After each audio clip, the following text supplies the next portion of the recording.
بسم اللہ الرحمن الرحیم۔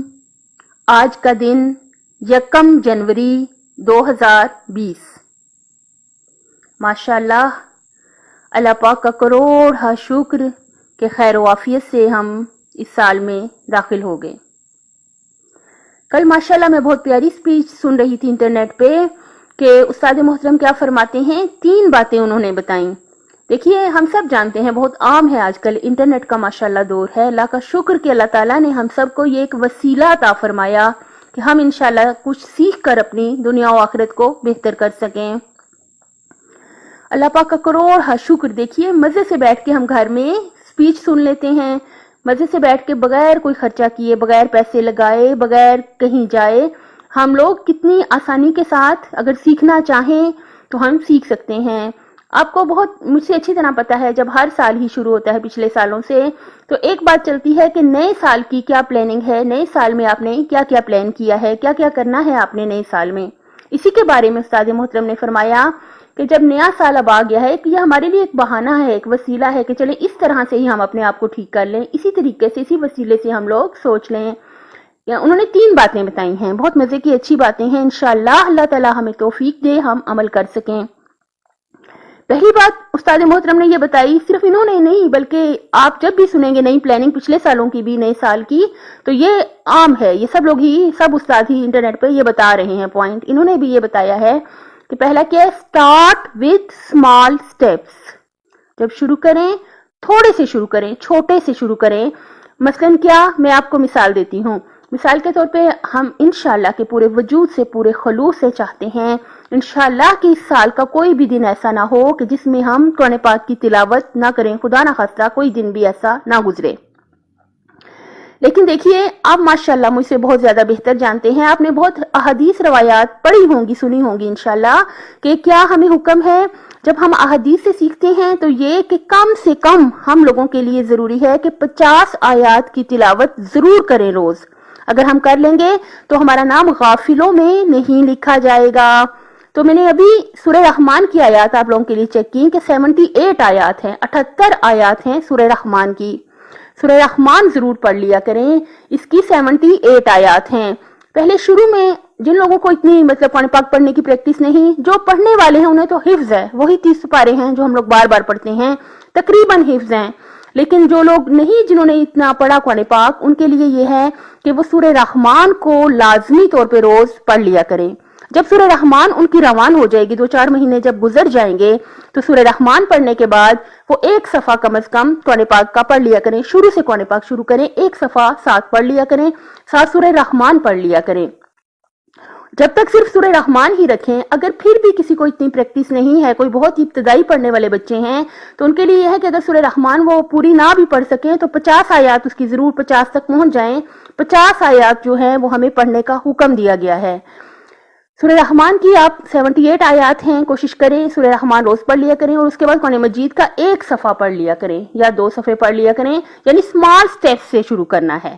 ہم کہیں ایک دن میں 5 پارے پڑھوں گی، نیا سال آ گیا ہے، جو پڑھ سکیں وہ ضرور پڑھیں، منع نہیں ہے، اس سے اچھی تو کوئی بات ہی نہیں ہے انشاءاللہ کہ اللہ تعالیٰ ہمیں اتنی توفیق دے۔ لیکن یاد رکھیے گا، غرور تکبر سے بچیے گا، اور اللہ تعالیٰ سے کہیے گا کہ وہ اپنے بارگاہ میں قبول و منظور فرما لے، اور ہم قبر قیامت تک اپنے نیک اعمال کو اپنے ساتھ لے جائیں۔ جو بھی آپ مثلا ورزش کسی نے شروع کرنی ہے، 10 منٹ سے شروع کریں، صبح 10 منٹ ضرور واک کرنی ہے۔ لیکن جو صبح کئی لوگ نہیں کر سکتے، ان کے پاس ٹائم نہیں ہوتا، تو وہ کوئی ٹائم رکھ لیں، شام کا رکھ لیں، جو ٹائم رکھ لیں، 10 منٹ سے شروع کریں یا 5 منٹ سے 10 منٹ سے۔ آپ نے کرنا کیا ہے، چھوٹے سٹیپس سے شروع کرنا ہے۔ Start with small steps. آپ نے اگر کوئی بک پڑھنی ہے، آپ کوشش کریں قرآن پاک کو ترجمے کے ساتھ ضرور پڑھ لیں، تو آپ 1 صفحہ رکھیں، میں 1 صفحہ یا 1 رکوع، جس طرح سے کوئی پڑھنا چاہے، 5 آیات اگر ٹائم نہیں ہے تو ضرور۔ لیکن آپ نے کرنا کیا ہے، چھوٹے سٹیپس سے شروع کرنا ہے، پہلی بات۔ دوسری بات یہ کہ جب آپ کوئی کام کریں، بہت اچھی، یہ استاد محترم نے مجھے بات بتائی جو بہت اچھی مجھے لگی، کہ جو کام بھی کریں پورے خلوص سے کریں، 100% اپنا اس کام کو دے دیں، پوری توجہ سے کریں، پورے خلوص سے کریں، اور انشاءاللہ قربتاً اللہ کریں۔ تو جو کام بھی کریں اس کو پوری توجہ سے کریں، پورے خلوص سے کریں، پورے عشق سے کریں۔ آپ عبادت کر رہے ہیں، آپ جو رزق حلال کما رہے ہیں، جو بھی آپ کام کر رہے ہیں، قربتاً اللہ پورے خلوص اور توجہ سے کریں۔ اور تیسرا کام جو انہوں نے تیسری بات بہت اہم بتائی, نیور گیو اپ, قطعاً نہ چھوڑیں, ہرگز بھی نہ چھوڑیں. جب آپ نے بہت ایزی کام شروع کیا ہوا ہے, آپ نے صرف سورہ رحمان ہی پڑھنی ہے, تو پھر اتنا مسئلہ نہیں ہے, انسان کے پاس ٹائم نکل ہی آتا ہے. دیکھیں یاد رکھیے گا, میں ہمیشہ کہتی ہوں کہ جو کام ہم نہیں کرتے وہ اس لیے نہیں کرتے کہ ہم اس کو اہمیت نہیں دیتے. مثال سے سمجھیے گا, دیکھیے ماہ رمضان میں جب یہ ہوتا ہے, ماہ رمضان جو ہوتا ہے جون جولائی میں جب آتا ہے, تو کیا ہوتا ہے, ہم صبح سحری کے ٹائم پہ 2 بجے شب اٹھتے ہیں اور اٹھ کے سحری کو پکاتے ہیں, کھاتے ہیں, لازمی اٹھتے ہیں. کیونکہ اہمیت دیتے ہیں. انشاءاللہ اللہ تعالی ہم سب کو زندگی میں حج, عمرہ اور زیارات بار بار نصیب فرمائے.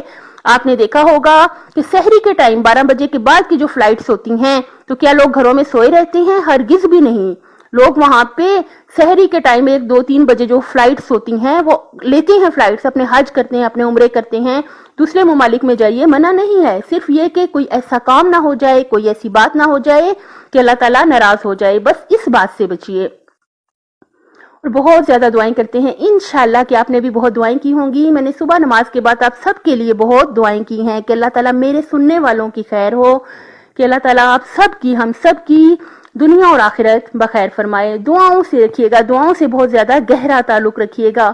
اتنا ہم لوگوں کو اللہ تعالیٰ سے عشق ہو جائے, اتنی ہمیں اللہ تعالیٰ سے محبت ہو جائے کہ قبر کے اندر بھی ہمارا اللہ ہمارے ساتھ ہے, موت کے وقت بھی ہمارا اللہ ہمارے ساتھ ہے, پل صراط سے گزرتے ہوئے جب نامہ عمل ہمارے ہاتھ میں دیا جائے گا, جب برزخ ہوگا, جب قیامت ہوگی, ہمارا اللہ ہمارے ساتھ ہوگا. لیکن گہرا تعلق, یقین کامل کا تعلق, عشق کامل, اس کی لیکن شرط یاد رکھیے گا کہ اللہ تعالیٰ کی مخلوق کے ساتھ جب آپ اچھا سلوک کریں گے تو ہی اللہ تعالیٰ آپ سے راضی ہوگا. ہرگز بھی اللہ تعالیٰ کی مخلوق کو کوئی دکھ, درد, تکلیف, پریشانیاں نہیں. مجھے بہت افسوس لگتا ہے, بہت دکھ لگتا ہے جب ہم دیکھتے ہیں گلیوں میں جو کتے ہوتے ہیں, گلیوں میں جب ان کی ٹانگیں توڑی ہوتی ہیں بچوں نے پتھر مار مار کے. دیکھیں یہاں کہاں پہ غلطی ہے؟ ماں کی تربیت, گھر کے اندر کے ماحول کی غلطی ہے. اگر آپ بچوں کو بتا دیں کہ اگر آپ گلی کے کتے کو بھی خدا نہ خواستہ پتھر مارو گے تو اس کی نتیجے میں ایک مشکل, ایک مصیبت تیار ہو جائے گی جو آپ پر نازل ہو کر رہے گی, خدا نہ خواستہ, اللہ تعالیٰ معاف کر دے. لیکن آپ دوسروں کو سکھائیے, بچوں کو سکھائیے. اتنا آسان نہیں ہے کہ ہم کسی جانور کو کوئی تکلیف پہنچا دیں. ہمارے استاد محترم نے یہاں تک ہمیں واقعہ سنایا تھا کہ ایک درزی تھا, درزی نے کیا کیا, ایک مکھی کو مار کے اسے سوئی کی نوک پر بلند کر دیا. دیکھیے تو کیا ہوا, اس درزی کو پھانسی ہوئی تھی اس درزی کو. یعنی آپ اس بات کو سمجھیے. دیکھیں جو چیزیں نقصان دیتی ہیں, مثلا مکھیاں ہیں, مثلا مچھر ہیں, مثلا کھٹمل ہیں, جوئیں ہیں, ہم ان کو مار سکتے ہیں, کوئی مسئلہ نہیں ہے, مار سکتے ہیں انہیں, ختم کر سکتے ہیں انہیں. لیکن یہ کوئی طریقہ نہیں ہے کہ اذیت دے دے کے انسان کسی چیز کو مارے, یہ کوئی طریقہ نہیں ہے. خدا کی مخلوق کے بارے میں خدا سے بہت ڈرتے رہیے. آپ اس کی مخلوق سے پیار کیجئے, اس کے واجبات کو ادا کیجئے. دیکھیے ایک وقت آئے گا انشاءاللہ کہ آپ کا دل اللہ تعالیٰ اتنا نرم کر دے گا کہ آپ اپنے دشمنوں کے ساتھ بھی ان کی بھلائی ہی چاہیں گے. آپ کہیں گے اس کو اگر سمجھ ہوتی تو یہ میرے ساتھ برا سلوک ہی نہ کرتا, آپ ان کی بھی بھلائی ہی چاہیں گے. لیکن یاد رکھیے گا, سب کا بھلا, سب کی خیر, لیکن دشمنان اہل بیت پہ بے شمار لعنت ہے. یاد رکھیے گا. اللہ تعالیٰ دنیا اور آخرت میں آپ کا حامی و ناصر ہو. خیال رکھیے گا اپنا.